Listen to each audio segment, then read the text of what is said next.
Welcome to Hip Hop Now Podcast. If you're from the future, you know what to do. Get your ass out of here. Don't disrespect the legend. Hip hop is here to stay. Let's get right into the business. What up, y'all? I am your host, Vegas, and this is Hip Hop Now Podcast, a podcast specifically designed to keep you caught up on all things hip-hop music and culture that happened throughout the week. Big shout out to the supporters over at patreon.com/hiphopnow. And if you would like to become a supporter, a producer, a patron of this podcast, visit the link in the description of this episode. We're on the road to 500 subscribers. We kind of hit a wall. You know, we had some pacing. Like last month, we had 8 new subscribers. Peace to y'all. Good looking out. But we need more. And there's more hip hop heads out there than 460? Because that's what we have right now. So if you like news and perspectives, if you just like talking hip hop, you know what I'm saying? Obviously, when you watch these episodes, leave your comments in the comment section below. I like to know what the people are thinking or saying or whatever.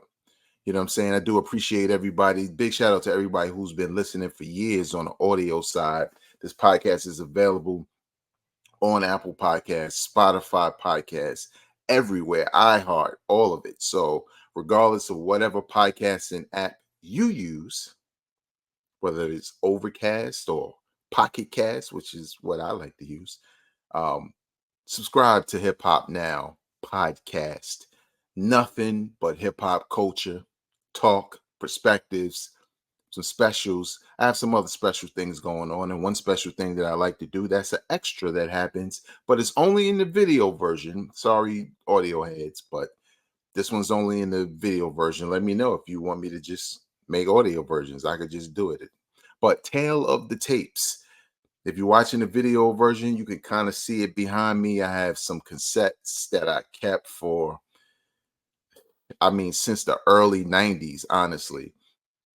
Just kept them and really wasn't trying to keep them to preserve them. I just had them throughout these years. And, when I had, houses or whatever, I used to have a house in Bmore. I have a house in Jersey now, just kind of sat in the garage or sat in the basement and, I had to pull them joints out. But what I started doing was a series that basically talks about, when this project or this album or this single came out, what were my thoughts when I first heard the music, when I went and bought the CD or cassette.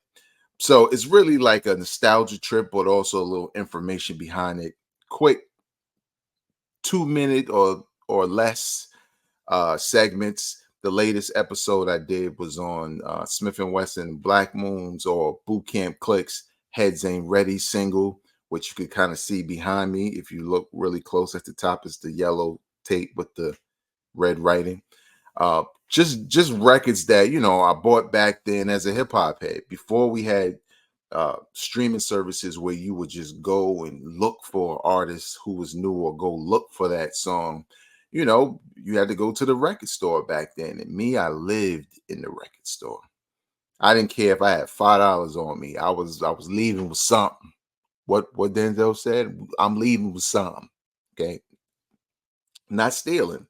I'm just saying I had to have new music, like it was oxygen. So there you have it. Check that out. That's on the channel. Subscribe to the channel. Trying to get to 500 subscribers. Today we are doing a bonus kind of episode. When the news week is kind of slow as it relates to music and interesting topics, sometimes we got to go in that bag and look and see, well, what else is interesting about hip hop?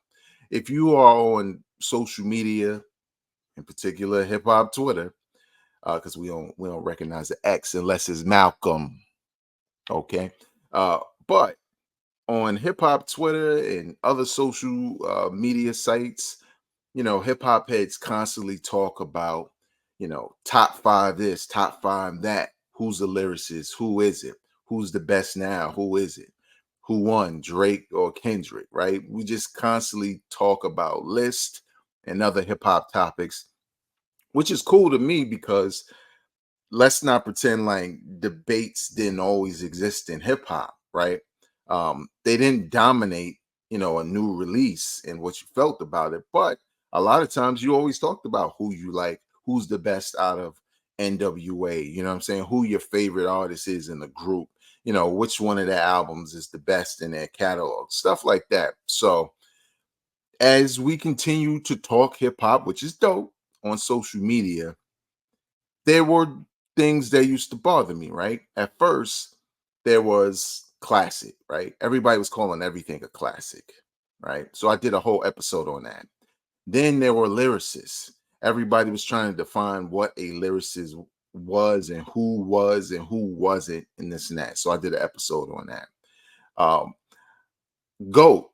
Everybody was trying to define, who's the GOAT. So he's one of my GOATs and blah, blah, blah. And I did an episode on who is the GOAT. I'm pausing for dramatic effect. You know who it is. Uncle Al. LL Cool J. Stop playing with me. I did a whole episode on it. And it wasn't necessarily about, how many hits or whether he's better than Jay-Z or Nas or whatever lyrically. It's about the totality of what he brought to the hip hop game and continues to bring to the hip hop game, even though Nas is gaining on him because come on, man, 6 dope projects and you about to turn 50. That's crazy. Okay. It's crazy talk. We never seen that before. But nevertheless, it was really those episodes were about breaking down, literally in detail, breaking down what those terms mean in hip hop and examples of who who best exudes that term, whether what album best means classic, right? Illmatic is a classic, right? And then we break down what a classic is. You know what I'm saying? LL Cool J is the GOAT, or you could say a GOAT. I'm cool with that. I don't care. Uh, but I break down why I say that. You know what I'm saying? Lyricists.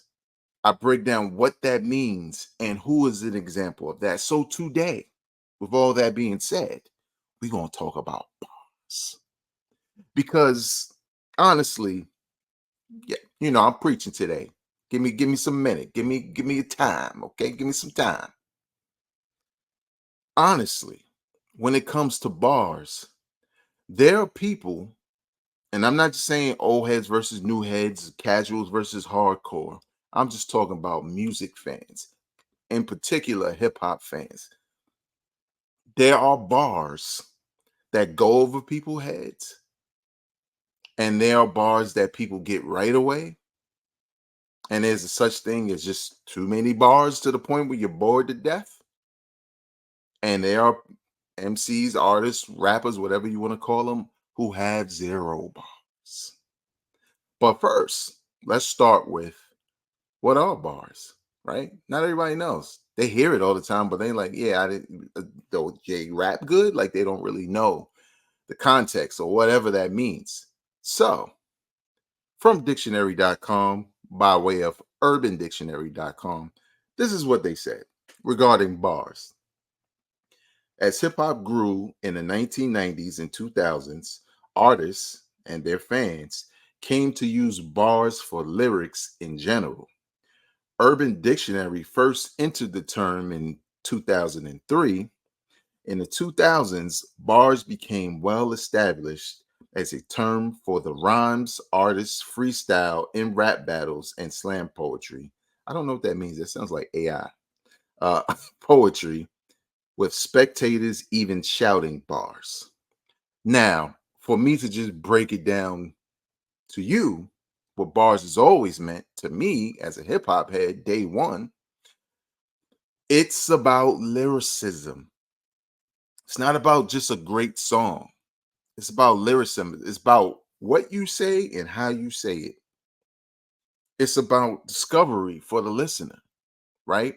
Not only discovery within the topic that may be in a bar, but discovery within figuring out what they just said, right?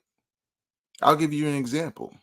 The first time I heard Jay-Z say on Brooklyn's Finest, like short sleeves are bare arms, I was like, that's crazy. That's a bar. For those who don't know, like, damn, I still don't know what you mean. Well, like short sleeves, right? So you have a short sleeve, I bare arms, right? So my sleeves are short and my arms are bare. There's nothing covering it because it's a short sleeve. So half of my arm is showing, right? So you get the short sleeves are bare arms, but bare arms also means I'm carrying a gun. Okay. So you see, it's the double entendre. It's the when you first hear it, whether you get it right then and there or later, you like, yo, what did he say? Those are examples of when people shout bars, like this definition or this description says, that's what they're talking about. Those kinds of lines that you're like, ooh, they're thoughtful, right? They require some thinking on the part of the listener, right? Some comprehension on the part of the listener. It's not just toe tap and two step, because I'm saying it's not just I'm saying something you agree with. It's really deeper than that. You know what I'm saying? It's much deeper than what you're hearing on the surface. And that's why hip hop heads love bars. Now, the term bar also comes from when you're breaking down lyrics or like this said, slam poetry and poetry, right? One line is considered a bar, right? When you're writing poetry, that's one line. A series of lines is called a stanza, but bars are the lines, right? So, like short sleeves are bare arms, that's one bar. It's just that that term, which was the original term, became a term of endearment for people who were skilled at bars. So everybody's writing bars, right? But the terminology that everybody, in hip hop uses, including me on this show, anytime some random bars just, I can't help it. Sometimes a random bar just come out of nowhere. That just comes from people just basically taking note that you dropped a dope line, right? Now, does everybody have bars in the sense in the way we mean, right? The term of endearment. No, they just don't. Does that make them whack? No. I don't think DMX ever said anything that I had to figure out, like, whether it was 2 seconds or later down the line, like, what'd he say? Blah, blah, blah, blah, blah. Right. But DMX to me was more about his flow, his conviction, and what he said. So everything he said to me was relatable, right? And some people say bars when they like something a lot. It don't have to be deep and intricate. They'll just say bars, but lyrically, when we're talking about bars, we're talking about technique, right? And not the most basic technique. We're talking about levels of depth within your lines. Not just relatable. A lot of rappers rap about things all rappers rap about something that's relatable. All MCs rap about something that's relatable, but it's how you do it. The depth in which you take that. There's a Jay-Z could have easily said, what I'm saying, I bear arms, because I got a gun on me. He could have said something very simplistic, but that's not bars. Bars is taking it a step further to express the same thought, right? Adding a little bit more depth to the same thought. And I think, honestly, the debate that you may see when people are arguing over who's a lyricist and who isn't based off of bars is just the simple fact that nobody wants to leave anybody out. They feel like if you don't call a person this, then you're saying they're not that good because lyricists and people who are considered to have bars generally are looked at as an elite level of MCing. But it's true. It doesn't take away from the songwriters. You know what I'm saying? I think Tupac is one of the greatest rappers of all time. But Tupac has said a lot of things that I can relate to as a man that make me feel like he is top 10 for me when you talking about greatest rappers of all time. Tupac's in there. You can't disregard the music and the impact. But I think there's a difference between somebody who says something you agree with versus somebody who says something that you think about it for a minute and be like, yo, he said this, but that, but this and this, and it also means this, and it also means that, and the way he said it and the way he stuttered right there, like that's just never happened when I'm listening to Tupac, right? So there's a difference. Doesn't take anything away from Tupac, because guess what? There's plenty of dudes who will rapidy rap you to death with bars and can't write a song to save their life. And Tupac could write a song in his sleep. Hits, anthems. He could write those in his sleep. So, with that being said, let's talk about who I think are the top 5 spitters today. Spitters, I mean bars. Like you listen to them because their bars are so potent with skill and technique and thought that it feeds the hip hop soul. Now, again, there's some of my favorites. My 2 favorite rappers today, MCs today, are not on this list. It's not because they don't have bars. It's just because we talking about elite writing, skill level on the levels, okay? That's what we talking about. So trust me, I'm not leaving anybody out. And honestly, if you really only naming 5, I can name about 20 if we want to be real. But this list is not only based off of their level of writing as and skill, um, also, obviously in some ways is related on what they've been releasing. But I feel like every time I hear these dudes rap from the day they came out to today, I feel like, wow, these dudes rapping on another level. Like they just rapping on another level of thought. Like as a person, as an MC, I know the thought process it takes not only to make it make sense, but to give your bars certain levels. Here's my top 5 spitters today in no order. Ransom. If you listen to Ransom, you already know what I'm talking about. Ransom is a dude you cannot daydream when he's rapping. You're going to miss something. You can't even take a break and be like, what was that? You're going to miss something. This dude does not waste space in his rhymes whatsoever. He is a true technician when it comes to bars. Everything he does is layered. Everything he does has meaning. You feel me? He's never really just saying it to say it. And if it feels that way, it's probably leading you into some crazy bars. So Ransom, definitely, if you've never checked out any of his music, he got a lot of dope music that's come out in recent years. Pick one. It's really that dope. Royce the 5'9". He hasn't released an album in a little bit. I don't care.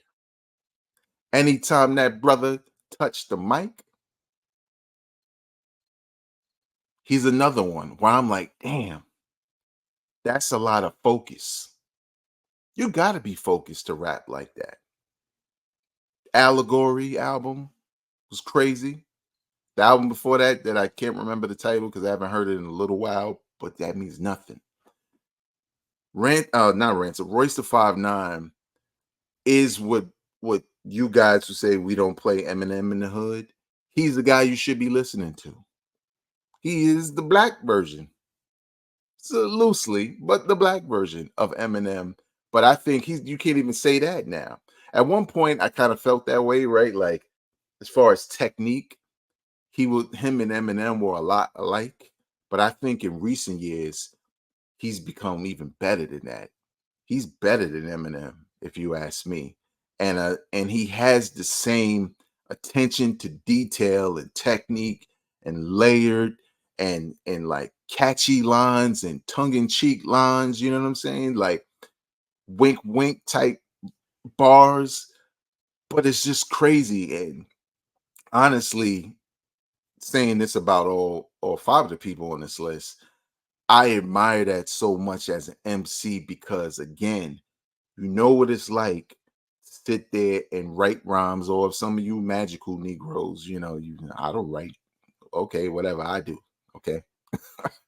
But it's honorable to listen to somebody who pays that close of attention to what they say it, how everything comes together. So Royce the 5'9". Next, Conway the Machine. Okay. I don't know, but sometimes I'm like, this dude getting better. Whatever you may think about certain projects not hitting right, it's the beats. Because if a damn sure ain't his rapping. Whatever way, like he just dropped this year's Slant Face Killer. I thought it was going to be crazy. It was kind of a letdown in some ways, but I never felt like lyrically he lost a step. I felt like he was even better than he had been. Some people may not like the production. Honestly, that's kind of what it is, to be totally honest. It's almost as if they need some new production to rap over to make it appear like things are different. But when it comes to his pen, crazy, right? Crazy. Again, the attention to detail, the patterns in which he puts the words together, right? Most people, when they think about bars, they think about say some lines to the word that rhymes, bars, at the end, right? Da da da da da, bars, da da da da da, cars. But when you like, I'm in Bora Bora, Bora Bora, like, dog, that's words that are rhyming all throughout the bars. Now, is that unique to Conway the Machine? No, but he does it so well, and it always sounds dope. So that's him. 38 Special. Now, some people who know me may be surprised because they know I'm not the biggest fan, but it doesn't have anything to do with his pen. That dude is nice. That dude is dead nice. Okay. Why I'm not the biggest fan? I think kind of don't like his voice, but over certain tracks, I kind of mess with it. So there you have it. Especially over this feature on Graph's album. Like, my God, 38 Special is special. That dude could rap. He is nice in a way that shows that, again, the lyrics may be hardcore, gangster, whatever you want to call it, but there's a lot of cleverness to what he says, right? Imagine Fabulous just a little bit more hardcore with what he says, right? A little bit more street. Not saying Fabulous isn't, but Fabulous is more, he's more flamboyant most of the time. 38 Special is gutter without really needing to gruff up his voice or whatever to sound gutter, right? He sound the way he sound, but the bars are potent. He just released a new project maybe like a week ago. That's pretty dope, right? And again, the bars are on display. And the last spitter on my list, some of you may know, but many don't, and I think you should. I Am God.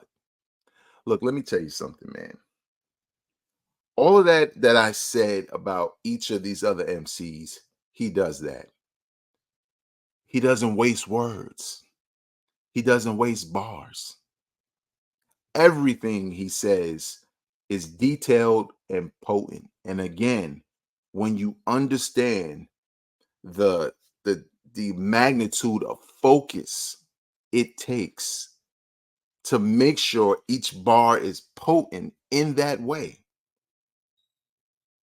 You rapping on a different level.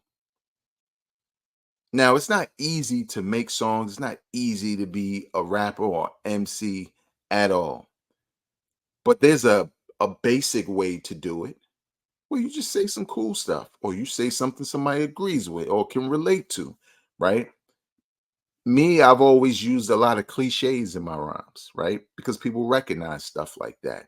And I'll throw, couple lines, couple of bars, couple deep things within it. I am God is a technician of the highest level. I don't know why Mass Appeal or somebody else don't scoop this brother up out of Chi-Town, because when I listen to him, when you hear people say pin game, that's what we mean. With all of these spitters on this list, that's what we mean. We mean, okay, I'm going to listen to such and such, and that's like fast food. It's cool. Like, I like Drake. Don't get it twisted. I'm a bigger Kendrick fan, but I like Drake. And I like when he raps. Not this new, I'm taking Migos style rap. I'm talking about, 0 to 100 Drake. I like when he raps. It's cool. But these guys I named are on a different level, right? Drake can say some cool lines. These guys can say some cool lines, but they also mean 7 other things as you listening. That's what we mean by spitters. Now, again, to wrap it all up, I'm not saying that having bars on this level means you are better than everybody else. No, I'm not saying as a listener that should be your preference if you want to be known as a hip hop head. I'm not saying that at all, because my music collection has all of them in it.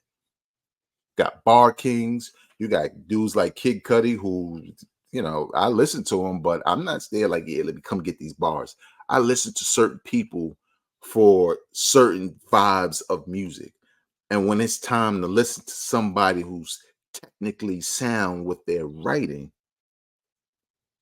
then that's when I go to the spitters. That's when I go to listen for bars. You know what I'm saying?